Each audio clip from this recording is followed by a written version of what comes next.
That's my favorite photo of me. My presentation runs long, Noah, so shut up.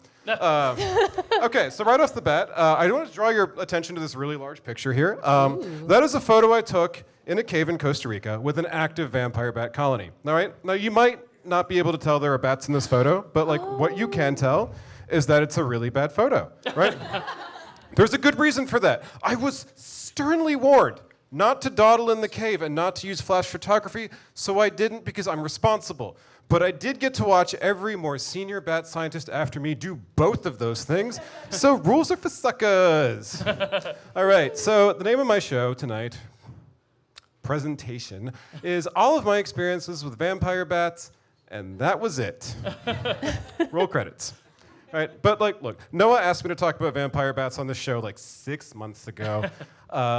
Little hang up, I study bats right here in New York City where there are famously no vampire bats, but Noah did come on my show not but 4 days ago, and I made him talk about fucking Frankenstein, so in the spirit of the season, let's talk about vampire bats. But a quick nod to what I actually do. I'm a unique sort of bat scientist. I specialize in the recording and analysis of sonar, and here I am setting up my massive equipment.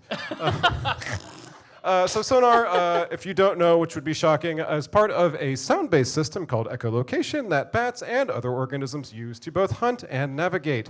And if you've never heard bat sonar before, let me just tell you that you never will because it's outside of your range of hearing. But what I can show you is lots of really cool graphs like this one, right? So that is what I use to tell what kind of species I'm dealing with, and I use this method to understand how bats are sort of distributed in New York City. And like, what I do should be spooky enough, Noah, because it mostly happens in cemeteries. Oh, cool. New York City's got a lot of them.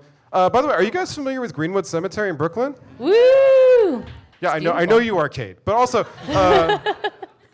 point of the story is, this is my favorite mausoleum there. Very good. If you're like folding your laundry right now, it says spooky penis. Shout out to Greenwood. They've been amazing partners in my bat research. Okay, so like now, like what you guys came here for. I want to give you some basic bat facts really quick so you can appreciate vampire bats, right? And the first fact I want to give you is that there are a shit ton of bats, right? There are over 1,400 species worldwide, and if that number is not good enough for you, that accounts for over 25% of all mammal species, like, period, right? So part of, right, That wow, is indeed. crazy. That's a lot. That is crazy that like fully a quarter of all mammals can fly or like have wings. Like you don't like you normally kind of. I feel like generally speaking, I'm like, well, birds are the wing ones. There No, are you're some- costing me like very valuable time That's right now. true. But I will say, the only winged mammal, and if any of you is like, what about my girl, the flying squirrel? That bitch just glides. Anyways, so part of the reason that there are so many bats is because they have a lot of different, I'm sorry, Noah. No, They have a lot of different diets, and they have a lot of wacky adaptations for them. And let's start with a local girl. She's my favorite bat, the hoary bat. Don't talk about her name. She's an insectivore. Whoever said yes, fuck yeah. So she does really, really good with the basic bat packages, sonar, and flight, right? But like, let's get a little bit more exotic. We've all heard of fruit bat. Yeah, fruit bats. Here's a really good one for you. Wahlberg's epauletted bats. I love those. Cheeks are so full of Oh, fruits. girl, you ain't seen nothing yet because it's got figs in there. Oh, my God, right? the big old chubby cheeks. Okay, let's just really reverse things because there are plenty of carnivorous bats, including this guy. This is the fringe-lipped bat who enjoys himself a good frog. We've also say got. So cute. What? Look at Don't those say ew, ears. he's so cute. No, it's like ooh. I said, Give me some time, Jade. I'll freak you out. No, you won't. All right, so we've also got nectar-feeding bats like Pallet's long-tongue bats. Oh. And finally, we've got this fucking freak of nature who is eating his way directly into your sleepless nights. Oh my God. That is the ghost bat. He will eat any tiny creature you put in front of him. And I support him for it. You support him for it or me for it? I missed that one. Both. Both? Thank you. I feel so seen. You're so welcome. I will also eat any tiny creature. That sounds really gross right now. Okay. So amidst all of this diversity, there are only 3 species that are obligate sanguivores, that have to drink blood, right? And here are, brace yourselves, they're all so cute. Here are 2 of them. All right. So we've got the white-winged vampire bat and the unfortunately named hairy leg vampire bat. Take my blood. I'm donating cute. blood for him. So look, I'm not going to talk about these two species too much because they only drink the blood of birds, which is a little anticlimactic. But look, this is also a really good metaphor for how my employer probably looks at me. No, you did not mention I work for New York City Bird Alliance. All right, so that leaves one species of vampire bat that feeds exclusively on the blood of living mammals. And wouldn't you know it, they are the star of our show this evening. Audience, please help me in giving a warm welcome to... Ooh. Thank you. Oh, man. Spoke too soon. The common vampire bat, right? Or Desmodus rotundus. That's such a good name. I know. Okay. So, I would be remiss as a bat scientist if I did not tell you that the adaptations that this creature has to get to blood are as extraordinary as they are slightly off-putting, right? Either way, it is nowhere near as cool as this YouTube teaser would make you think. None of those are vampire bats, by the way. So look, the common vampire bat is actually quite stealthy with how it gets to food, and the first kind of part of this equation are those really freaky incisors, those like front teeth that look like Satan's fingernails. So those are what the bat uses to gingerly pull back the flesh of its prey and access its blood. Once that blood starts to flow, the bat will do this sweet little number.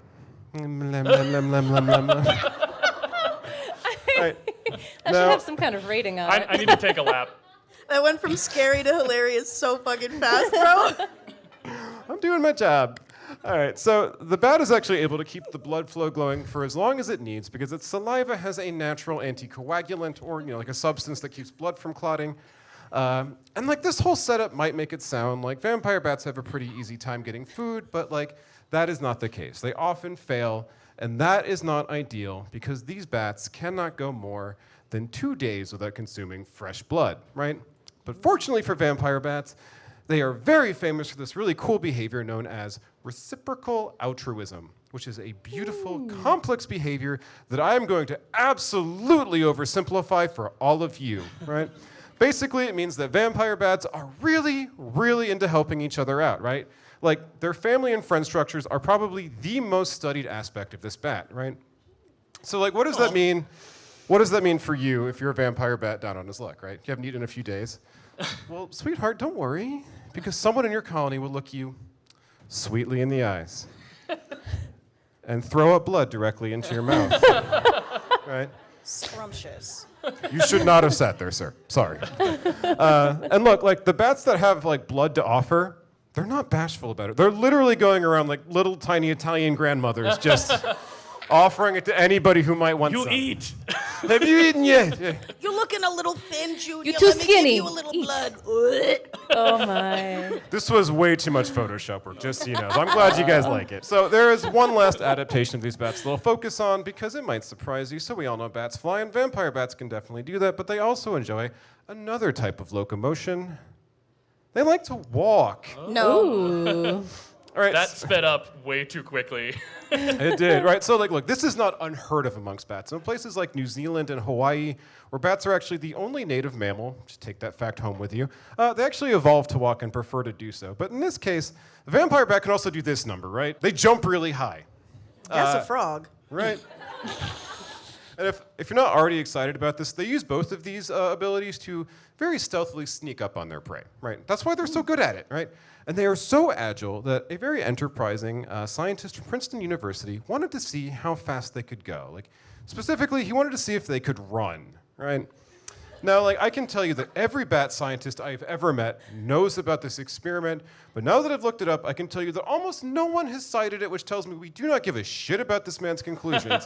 What we do really care about is that this experiment gave us gifts like this one. Because in order to test this out, this scientist made a teeny tiny treadmill, and he did in fact discover that vampire bats can gallop. Oh, man. That's so cute. I'm That's sorry. super adorable. I Girl, you love don't even it. know. Also, I should not tell you this. So a really fun fact about vampire bats, like that people have kind of weirdly discovered, is that like once they get over being absolutely terrified of you, they actually really like being around people. Like, there's like plenty of stories of scientists just putting them in their pocket and going about their day. So that's fun. Besties. Well, You're welcome, ma'am. I just saw that motion.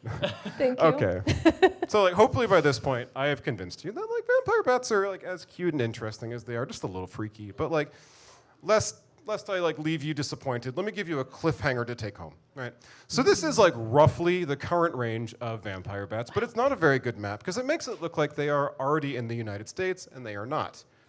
But as climate change progresses, we are a little concerned that they might make their way up into one of the southern states, right? Now, the CDC is already really freaked out about this because they're pretty hung up on bats as a rabies vector, and like that's reasonable, I guess. But look, like as a bat scientist, I can say that we're a little bit less freaked out about this because frankly, it's just human-bat interactions are not very common, and it's pretty unlikely that you will get rabies from a vampire bat. In fact, outside of assholes like myself, there's really only two big groups of people that are at risk from getting bit by a vampire bat. And I'm going to tell you what they are. The first one is people who sleep outside in rural areas with no shelter, right? This is definitely like a subset of the American population, but it's not most people. But like what bat scientists are really freaked out about is the second group, right?